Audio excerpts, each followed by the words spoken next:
দেখুন কত সুন্দর লাগছে দেখতে, খেতে কিন্তু অসম্ভব মজার। যেহেতু চিকেন দিয়েছি আরো কিন্তু টেস্টটা বেড়ে যাবে।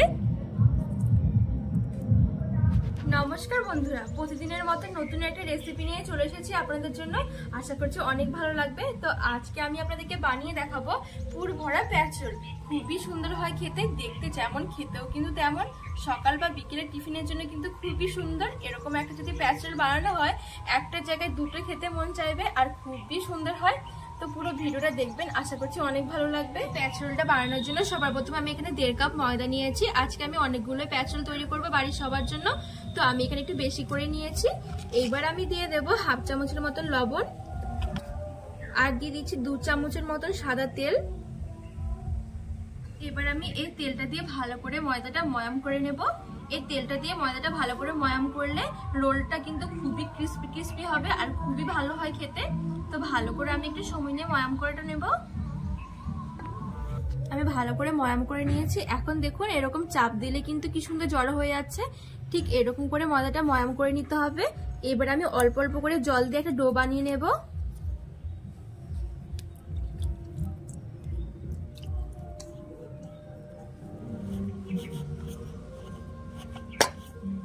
এখানে আমি ডোটা খুব সুন্দর করে মেখে নিয়েছি, আর একটু শক্ত করে মেখে নিয়েছি। এবার আমি ঢাকা দিয়ে ঠিক 5 মিনিটের জন্য রেখে দেব। এবার আমি প্যাচরোলটার জন্য একটুখানি পুর বানিয়ে নেব। তো আমি একটা কড়াই বসিয়ে দিয়েছি। এবার আমি 2 চামচের মতন তেল দিয়ে দিচ্ছি।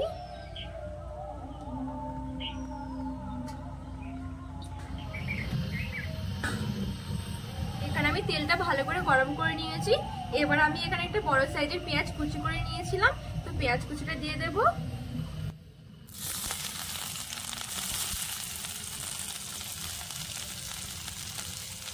আর দিচ্ছি 2 কাঁচা লঙ্কা কুচি।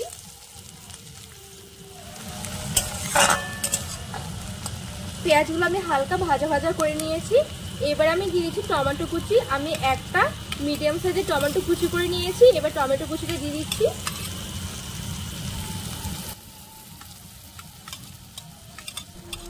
টমেটোটা দেওয়া হয়ে গেছে। এবার আমি একটু নরম হয়ে যাওয়া পর্যন্ত ভেজে নেব। কিছুক্ষণের মধ্যেই কিন্তু টমেটোটা খুব সুন্দর নরম হয়ে গেছে। এবার আমি দিয়ে দেব অল্প আদা, অল্প রসুন আর অল্প জিরে বাটা। সুন্দর করে আমি বেটে নিয়েছিলাম, তো এবার বাটাটা দিয়ে দিচ্ছি। এই মশলাটা দিয়েও খুব সুন্দর করে একটু কষিয়ে নেব। হালকা মশলাটা কষানো হয়ে গেলে দিয়ে দিচ্ছি লঙ্কার গুঁড়ো আর হলুদের গুঁড়ো।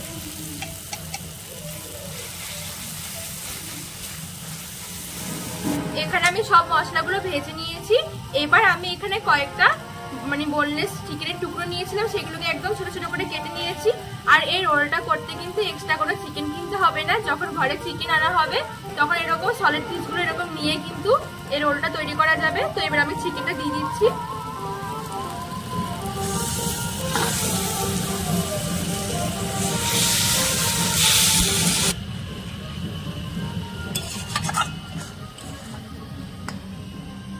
আমি 2 থেকে 3 মিনিটের মতন এই মাংসটা কষিয়ে নিয়েছি। এবার আমি দিয়ে দেব লবণ, গোলমরিচের গুঁড়ো আর গরম মশলার গুঁড়ো। 1/2 চামচের মতন গরম মশলার গুঁড়ো দিয়ে দিচ্ছি, আর দিয়ে দিচ্ছি 1/2 চামচ গোলমরিচের গুঁড়ো, আর আমি 1/2 চামচ লবণ দিয়ে দিচ্ছি। এবার সবকিছু মিশিয়ে আরো ভালো করে কিছুক্ষণ কষিয়ে নেব। এখানে আমি আরো 5 মিনিটের মতন ভালো করে কষিয়ে নিয়েছিলাম। এখন দেখুন কত সুন্দর লাগছে, দেখে পুরো জিভে জল এসে গেল পুরটা। দেখুন চিকেনটা ভালো করে কিন্তু কষানো হয়ে গেছে। এবার আমি এখানে 2টো মিডিয়াম সাইজের আলু একটুখানি সেদ্ধ করে নিয়েছিলাম। এবার আমি আলু সেদ্ধটা দিয়ে দিচ্ছি।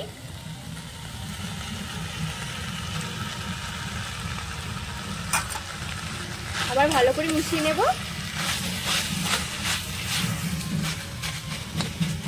বন্ধুরা, এই রোলটা খেতে কিন্তু খুবই ভালো লাগে। আপনারা অবশ্যই একবার বাড়িতে বানিয়ে দেখবেন, ঠিক এইভাবে খুবই ভালো হয়। একবার না বানিয়ে খেলে কিন্তু বুঝতে পারবে না যে কতটা মজার লাগে। চায়ের সাথেও কিন্তু খুবই সুন্দর লাগে খেতে। আলুর সেদ্ধটা দিয়েও আমি খুব সুন্দর করে 2 থেকে 3 মিনিটের জন্য ভাজা ভাজা করে নিয়েছি। এখন কিন্তু পুরটা আমার খুব সুন্দরভাবে হয়ে গেছে। এবার আমি দিয়ে দেবো ধনেপাতা কুচি।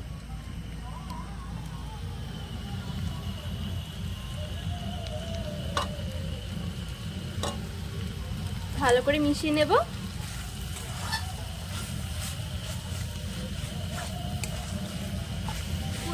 হয়ে গেছে, এবার আমি নামিয়ে নেব।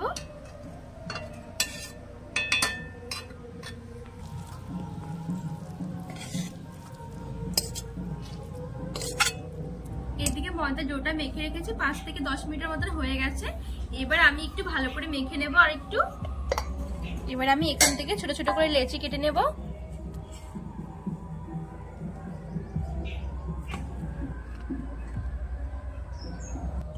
এখানে আমি সবগুলো লেচি কেটে নিয়েছি এরকম ছোট ছোট করে। এবার আমি এখান থেকে একটা লেচি নিয়ে নিচ্ছি।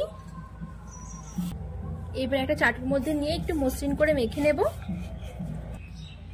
একটু ভালো করে একটু গোল করে নিয়েছি। এবার উপর থেকে আমি একটু ময়দা ছড়িয়ে বেলে একটা রুটির মতন করে নেব। রুটিটা খুব বেশি একটা মোটাও করব না, খুব বেশি আবার পাতলাও নয়, নর্মাল যে আমরা বাড়িতে সবসময় রুটি বেলি ঠিক সেরকম করে বেলে নেব রুটিগুলো। এখানে আমি রুটিটা বেলে নিয়েছি। এবার আমি এখান থেকে অল্প অল্প করে চিকেনের পুরটা নিয়ে নিচ্ছি। এবার আমি রুটির একটা সাইডে দিয়ে দিচ্ছি। পুরটা একটু বেশি বেশি করে দিচ্ছি, তাহলে খেতে কিন্তু খুবই ভালো লাগবে রোলগুলো। এবার আমি এরকম করে মুড়িয়ে দেব। আমি একটু জল দিয়ে চেপে চেপে এরকম লাগিয়ে দিচ্ছি, তাহলে করে কিন্তু একদম লেগে যাবে আর খুলে যাবে না। এবার আমি চাটুটা ঘুরিয়ে নিচ্ছি এরকম করে। এবার ঠিক আমি এরকম করে একটু ছেড়ে ছেড়ে কেটে নেবো, একটু লম্বা লম্বা করে কেটে নিচ্ছি।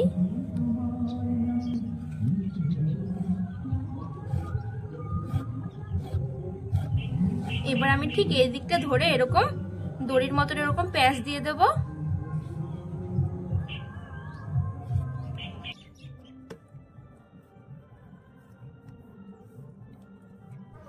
খুবই সহজ বন্ধুরা, একবার দেখলে কিন্তু সবাই বানাতে পারবে। আর দেখতেও কিন্তু খুবই সুন্দর হয় এই রোলগুলো। দেখুন আমি সবগুলো এরকম দড়ির মতন প্যাঁচ করে নিয়েছি।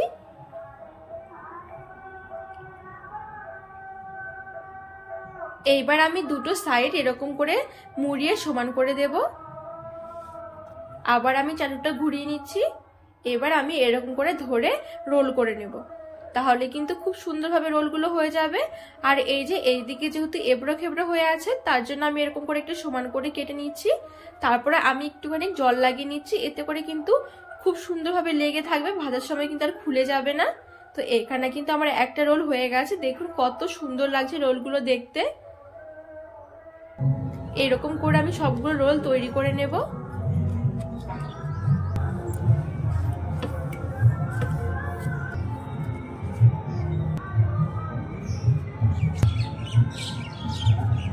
এখানে আমি সবগুলো প্যাচুল তৈরি করে নিয়েছি। এবারে আমি রোলগুলোকে ভেজে নেব। প্যাচুলগুলো ভাজার জন্য আমি এখানে কিছুটা তেল গরম করে নিয়েছি। তেলটা আমি হালকা কুসুম করে গরম করে নিয়েছি। এবার আমি রোলগুলো দিয়ে দেব।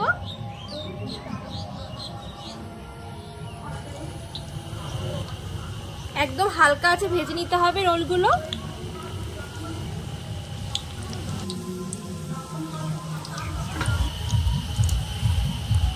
এই প্যাচ রোলগুলো আমার খুব সুন্দর করে ভাজা হয়ে গেছে।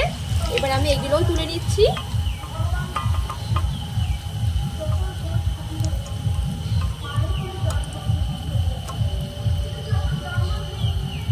দেখুন কত সুন্দর লাগছে দেখতে।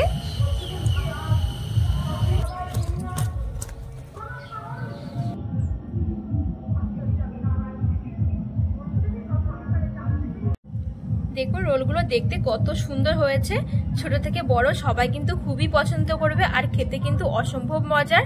যেহেতু চিকেন দিয়েছি আরো কিন্তু টেস্টটা বেড়ে যাবে। তো আজকের রেসিপিটা কেমন লেগেছে অবশ্যই কিন্তু কমেন্ট করে একদমই জানাতে ভুলবেন না।